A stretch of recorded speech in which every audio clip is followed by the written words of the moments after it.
Hey guys, welcome back to another episode of Fashion Meets History with Domii. For a girl that's from Virginia, I've been talking a lot about Harlem and its impact on fashion, but it's not because I have this weird obsession with New York or with Harlem, but it's because it's true. These are the historical facts. Black fashion in particular really came out of Harlem. So, if you've been watching my TikTok videos or my YouTube shorts or Instagram reels, you would have seen that we talked about the zoot suits that came out of Harlem, some designers that came out of Harlem, like Zelda Wynn Valdez and Ruby Bailey. But what else came out of Harlem?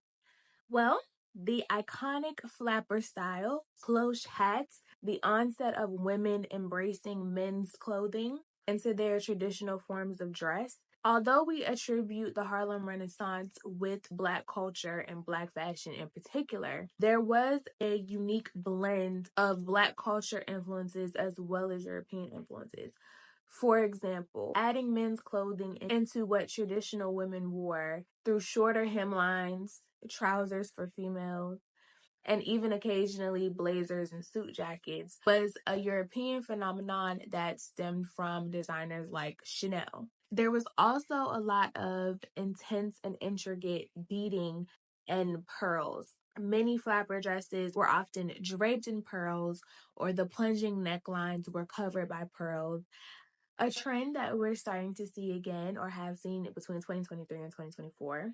In addition to the Harlem Renaissance really standing for being loud, being bold, being colorful, which we know are key indexes of Black fashion and Black fashion contributions, the Harlem Renaissance was also about embracing life and no longer living by societal norms. That's why it impacted so many women of all types wanted freedom and expression. Most all men, regardless of type, wanted freedom and expression. That's why everybody participated in the Harlem Renaissance. It wasn't specific to Black culture, although there were many Black influences from music to art to poetry and literature, and obviously to fashion. But that's not the only thing that the Harlem Renaissance stood for. The Harlem Renaissance stood in a unique era. After World War I, also known as the Great War, most people did not anticipate in 20 years they would be re-entering another world war. So the 20s and the Harlem Renaissance was all about liberation and living in the moment because so many people died from all over the world because it was a global war. Then at the true onset of the Harlem Renaissance, you have the Great Depression. So people are depressed, as they should be, right? There's no jobs, there's no money, there's no food.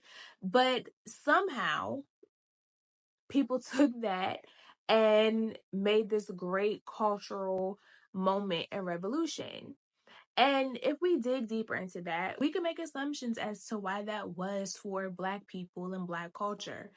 Because for us, economic shifts like the Great Depression definitely made an impact. But it's like my grandmother used to say, when you're already going without and you're already making struggle meals and making the $10 last and all this other stuff, it doesn't chew as hard. You're kind of already prepared for certain things that come with it.